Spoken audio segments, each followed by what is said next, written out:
Alhamdulillah. Alhamdulillah. Udah berapa tahun? Hampir 10 tahun.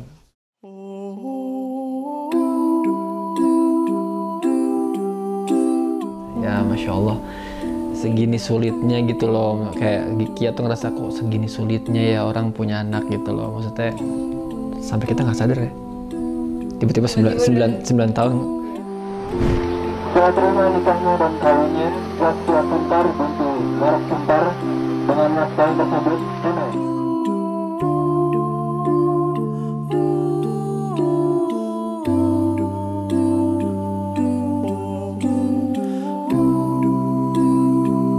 Kok nggak punya anak sih? Kenapa?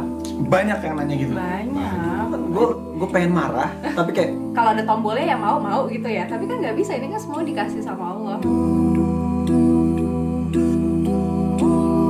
Pasangan selebriti Irwansyah dan Saskia Sungkar hampir 10 tahun berumah tangga belum dikaruniai anak. 9 tahun bukan waktu yang singkat bagi keduanya untuk menimang baby. Tak berhenti berusaha dan berdoa mendapatkan momongan. Setelah menunggu lebih dari 9 tahun, inilah ikhtiar terkini pasangan yang menikah pada tanggal 15 Januari 2011 lalu untuk mendapatkan momongan yang memang telah lama dinanti.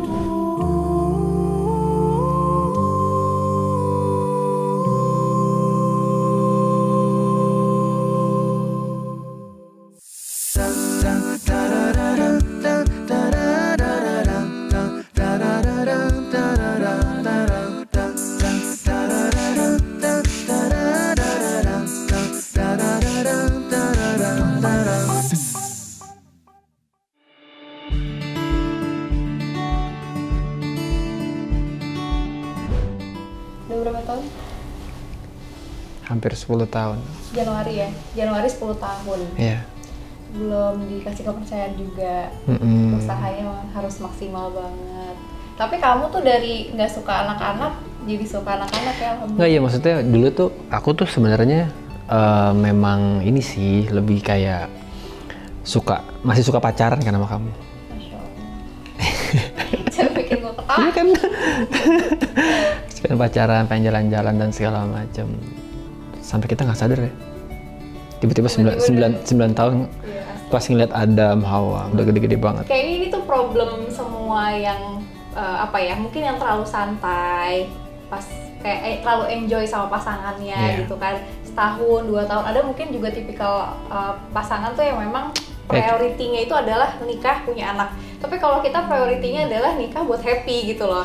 Jadi apapun yang bikin kita happy itu pasti kita lakuin, dan dua-duanya kita suka traveling, terutama aku ya, itu aku gila banget traveling. Jadi dari awal nikah itu benar-benar udah traveling sama Irwan sampai kita tuh benar-benar ini ya, nggak fokus kita tuh malah kita nanti explore negara apa lagi ya, gitu, kemana jadi lagi kita ya. list tuh. Ya cuma itu sebenarnya emang bikin kita happy banget sih.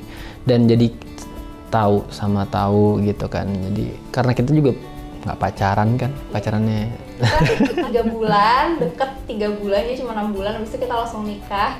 Dan kayak kita tuh baru enjoy itu setelah nikah, bener-bener ngerasain traveling bareng, terus traveling kita tuh kita jarang banget pakai travel. Kita sendiri. Jadi kita sendiri, bener-bener nyewa mobil sendiri, terus lihat peta sendiri segala macam, semua seru banget, booking sendiri. Sampai kita tuh nggak terlalu mikirin gitu, yang kok kita udah 2 tahun nih, abis itu udah 3 tahun, tiba-tiba udah 5 tahun, udah 7 tahun, kita belum punya anak juga ya gitu. Waktu itu kita sempat inseminasi awalnya ya kan. Iya, itu baru 2 tahun nikah ya, kita insen, tapi abis itu gagal, ya udahlah gitu, udah kita jalan-jalan lagi lah gitu. Tapi parahnya tuh kita gini ya, kayak pulang dari luar negeri, misalnya dari Eropa.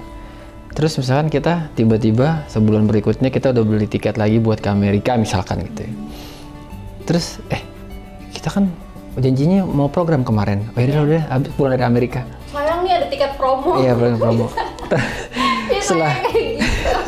Setelah kita pulang dari Amerika, nanti begitu lagi. Sampai akhirnya kita pas ponakan-ponakan udah pada gede, dan di situ baru aku ngerasa. Karena aku awalnya tuh kayak, kalau Irwan nih jauh banget. Irwan itu bener aku ngeliatnya, ini menurut aku ya, maaf banget. Tapi menurut aku kamu tuh nggak suka anak kecil. waktu awal. Ponakannya dia tuh dianggurin banget, bener-bener yang nggak diajak main. Sementara kalau aku tuh masih suka, jadi aku suka ajak main, aku suapin apa segala macem gitu. Pokoknya masih apa ya, masih ada, walaupun aku waktu itu masih muda banget pas nikah sama Irwan tuh baru mau 20, jadi kayak ya nggak terlalu gimana juga sama anak kecil gitu loh. Nah pas mulai berasanya banget itu ada saat anak pertama gue masih oh yaudahlah siapa tahu ntar insya Allah gue nyusul ya tahun depan. Pas anak kedua gue belum hamil juga ya. pas awal lahir mulai agak panik tuh kita, yang anaknya Shirin udah mulai gede gimana ya. Iya. Terus itu sebenarnya kliknya tuh ya pas kita ngelihat kita main gitu ya, anak-anak adik-adik kita udah gede-gede banget gitu, udah ngerti ini, udah ngerti itu gitu, dan diajak ngomong tuh udah bisa nyambung. Terus sayang sama kita gitu, jadi kita tuh kayak ternyata dicintai sama anak kecil tuh kayak gini ya rasanya. Dan aku nggak pernah ngerasain aku sesayang itu sama anak-anak pas aku punya ponakan aku sendiri gitu. Aku ngerasa ya Allah, kok gue bisa dia sakit aja ya, Adam sakit nih gitu, aku bisa kepikirannya tuh udah kayak ibu kandungnya dia sendiri gitu. Sampai aku datang ke rumah sakit ngerawat dia apa segala macem, kayak otaknya pikirannya nih, aduh gue harus pulang lagi, suami gue udah di rumah tapi harus cepet-cepet balik nih, besok harus pagi-pagi udah nyampe sini lagi gitu. Segitunya karena memang ponakan aku tuh ngerasa kayak anak aku sendiri. Nah di situ aku mikir, apa gue mungkin instingnya nanti seorang ibu naluri itu kayak gini gitu ya. Udah deh ya, kayaknya udah waktunya nih kita fokus buat program. Shirin udah hamil lagi anak ketiga. Itu dari situ tuh udah mulai mulai kepikiran banget ya. Iya.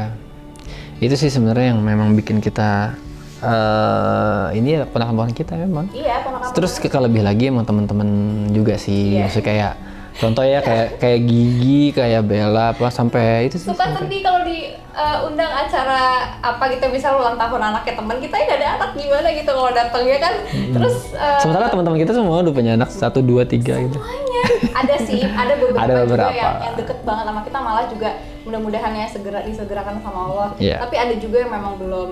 Cuman mostly sudah. Jadi pas kalau ada kayak undangan, terus acara apalagi yang suka bikin gue nyesek tuh, acara kayak ini deh, acara baby shower gitu pada bawa anak-anaknya gitu. Gue masa gue pinjem ponakan gue buat dibawa.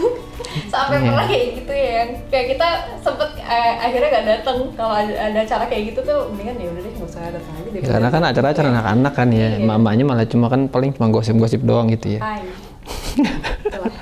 Dan akhirnya kita mutusin, ini udah bener-bener di titik oke, this is it. Kayaknya ini bener-bener udah limit deh, yang Sofia udah mulai gede. Mau sampai kapan? Masa nanti bedanya sama anak kita mau 15 tahun, 10 tahun aja tuh udah ini mendekati 10 tahun loh. Ada yang ponakan Irwan, ada yang udah gede kan soalnya. Iya, Nadia juga udah gede. Iya, makanya dari situ kita mikir kayak oke, yang ini kita benar-benar harus ikhtiarnya dimaksimalin. Kita harus kesampingin ego kita masing-masing untuk ngejar karir, untuk ngejar kesenangan hobi kita yang suka traveling, itu harus kita kesampingin. Iya. Tapi tetap waktu itu kita sempet mikirnya kita program di Belanda aja ya. Di luar, karena memang di sana kan juga ada rumah mamah juga.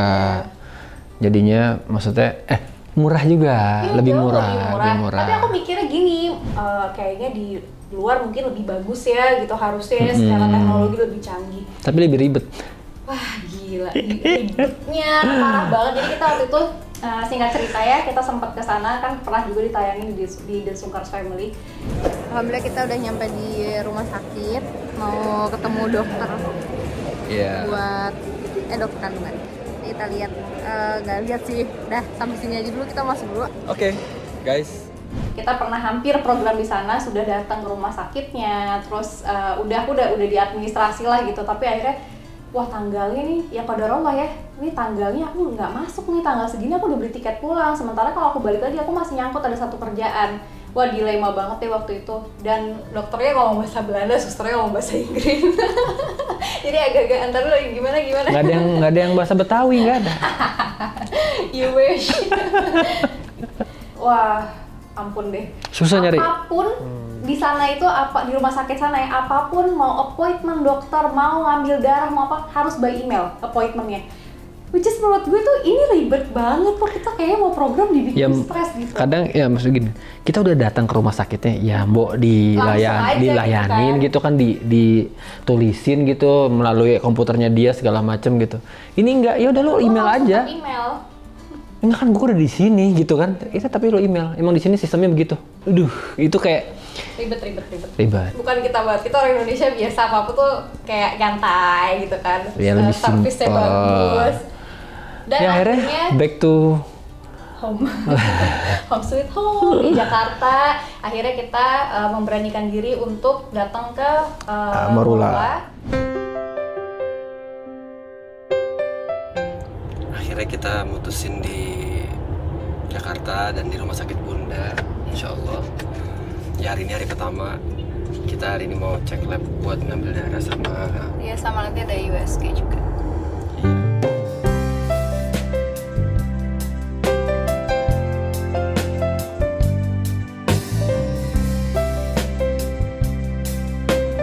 Dan di sana beda banget deh, bener-bener beda banget pelayanannya. Terus pas kita datang juga langsung tertata. Ini planningnya kita harus ini dulu. Kalau mau IVF ini, wah enak banget. Jadi hari ini kita cek lab darah ya, darah terus sama USG ketemu sama dokter. Yeay, programnya. Yeay. Mudah-mudahan ini langsung berhasil gitu. Deg-degan.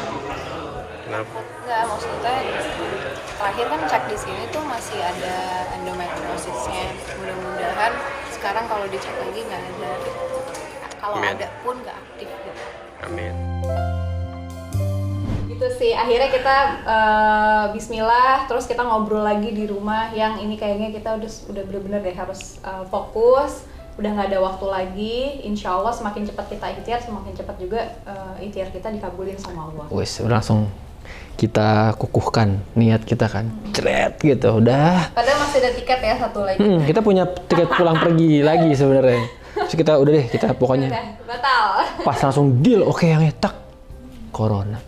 Iya, Masya Allah.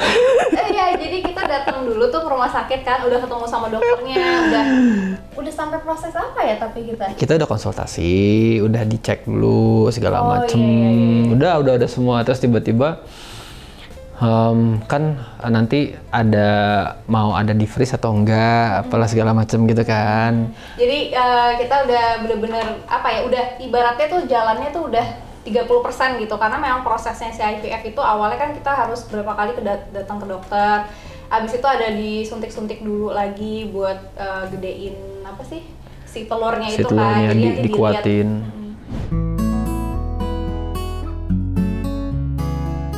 Ini buat persiapan menuju IVF, buat gedein telurnya. Kurang lebih begitulah bahasa orang nggak ngerti. Dia suntikan keberapa ya? Stimulasi, suntik yang kedua. Jadi bisa berapa kali tuh kalau suntiknya, Sus? Kalau suntikannya itu bisa sampai 8 kali. Jadi setelah 4 kali penyuntikan, cek darah sama USG. Kalau hasilnya nanti bagus, lanjut 4 kali suntik tambah 1 suntikan lagi. Namanya setrotet. Dia fungsinya untuk penahan telur supaya nggak pecah. Nah, enaknya itu kalau di Morula tuh bisa susternya datang ke rumah, jadi home service gitu. Iya.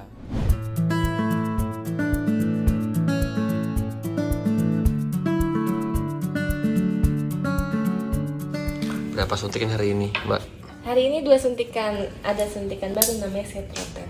Setrotet itu buat penahan telur supaya nggak pecah. Jadi udah besar. Udah ada yang besar alhamdulillah. Nah, ukurannya ada yang udah di atas 10, berarti itu ukurannya udah bagus. Jadi kita masukin nih si setrotetnya supaya nggak pecah. Kita tahan. Oke, suntik dulu ya. Aku sebenarnya nggak terlalu takut suntikan, maksudnya tipikal yang nyantai pas disuntik ya, walaupun agak sakit sih. Cuman yang sedihnya tuh dari 5 hari nambah lagi, karena pas dicek aku balik lagi kan ke dokternya kurang besar, juga, masih kurang sekian mili ya kalau nggak salah gitu si telurnya. Jadi ya Allah ya, kok ini banget ya, Masya Allah ya, kayak gitu tuh pasti ada kurangnya gitu loh. Sempat sedihnya tuh gitu, datang lagi masih kurang juga, akhirnya disuntik lagi. Kata dokternya ini yang terakhir, kalau memang nggak bagus juga nanti kita ngobrol lagi. Kita ulang. pulang. Karena waktunya udah batas limitnya dia gitu. Kalau misalnya ini langsung nggak, ini udah tua gitu, terlalu tua. Udah mau dapet lagi. Iya, udah momen. Akhirnya ya udah, pas yang terakhir pas kita balik lagi tuh, alhamdulillah katanya ini udah cukup ya, size-nya udah gede-gede, udah batas minimalnya sudah terpenuhi. Insya Allah kita bisa langsung opu. Ya Allah, langsung lega banget, berarti gue nggak disuntik lagi nih, alhamdulillah. Iya, tapi memang gitu sih, maksudnya perbedaannya lumayan jauh ya sayangnya. Waktu pas kita 2 tahun nikah, kamu umur kamu berapa gitu? 23-24an lah ya, 23 kamu umur. Pas ini inseminasi. Itu kan maksudnya telurnya memang banyak sekali dan nggak banyak masalah di rahim gitu. Dan pas Zaskia sekarang setelah 9 tahun nikah, itu 2 tahun, ini 9 tahun berarti 7 tahun tuh jedanya. 7 tahun itu memang beda gitu dari banyaknya telurnya, besarnya dan segala macam gitu. Ya teman-teman juga kalau misalkan ini jangan ditunda-tunda sih sebenarnya, kalau emang ini harus cepet-cepet aja. Apalagi perempuan ya, 1 tahun 6 bulan aja itu ngaruh banget. Bahkan beda banget. Sebulan aja itu bisa berpengaruh. 7 tahun. Iya, karena apa? Nah ini aku mau cerita lagi. Alhamdulillah kita bisa opu, bisa ngejalanin ovarium pick up.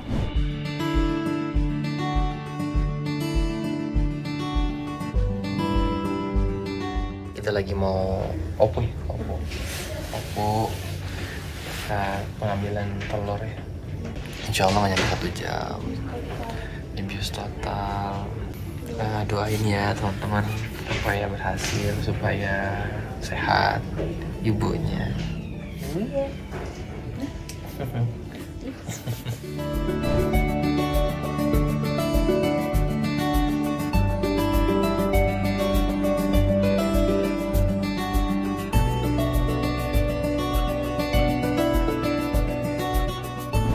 Itu sel telurnya yang diambil untuk nantinya dikawinkan dengan si spermnya. Jadi mungkin masih ada bayangan nih, bayi tabung tuh gimana ya, dimasukin ke dalam tabung kah apa gimana gitu. Jadi prosesnya adalah tadi kan ovarium aku udah mulai gede-gede tuh karena dibantu dengan suntikan itu, dan akhirnya bisa opu itu adalah ovarium pick up yang akhirnya nanti telurnya diambil gitu ya? Telurnya itu diambil, kemudian hari yang sama Irwan itu diambil juga spermnya. Abis itu kayak dikawinin gitu loh di luar. Disatuin di luar, di lab. Dan itu udah Masya Allah sih, Masya Allah canggih banget sekarang. Jadi udah dikawinin di luar, nanti dilihat nanti dia jadi bagus nggak nih embrionya gitu kan, berkembang atau enggak.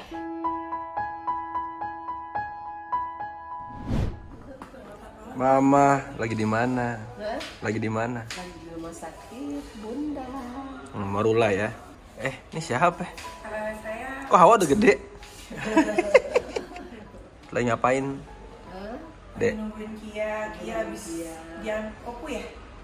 Opu ya. Habis opu ya. Opu apa sih? Telurnya diambil, nanti dilihat hasilnya 3-4 hari. Kualitas telurnya itu baru nanti dipilih bisa langsung atau mau di freeze. Kalau Kia di freeze dulu karena kan dia mau diambil polipnya dulu. Oh gitu ya Bu Dokter ya? Bukan dokter, gue nelfon Bunda tiap hari. Ada 16 telur ya nak ya? 16 telur. Ya, padahal pas di awal dicek 9. Insya Allah ada 2 yang jadi dapat kembar. Amin. Ya, yang penting ibunya sehat. Ya, ibunya sehat insya Allah. Si Zayeng.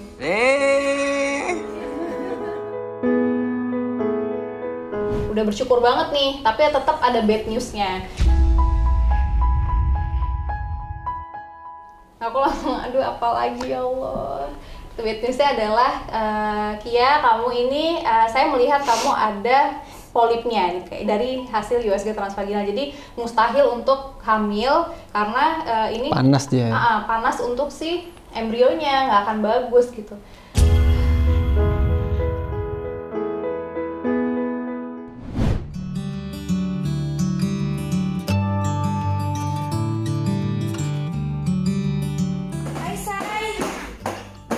Mami Kia sakit tuh di rumah sakit tuh, Mami Kia tuh.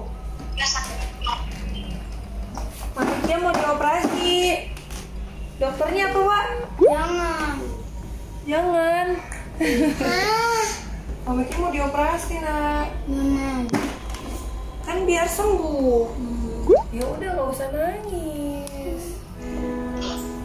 Ki. Doain Mami Kia dong, doain Mami Kia. Nggak boleh katanya, takut berdarah. Mana enggak? Iya dia mau dioperasi. Nangis, nggak boleh operasi.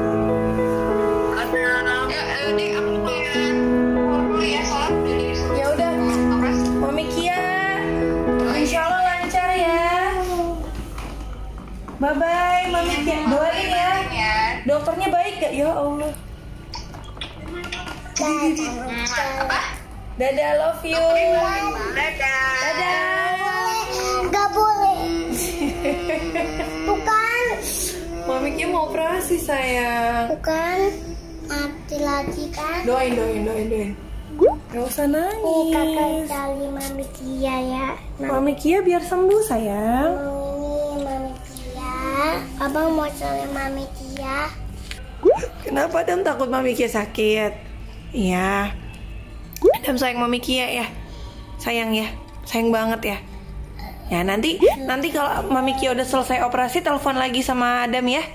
Oke?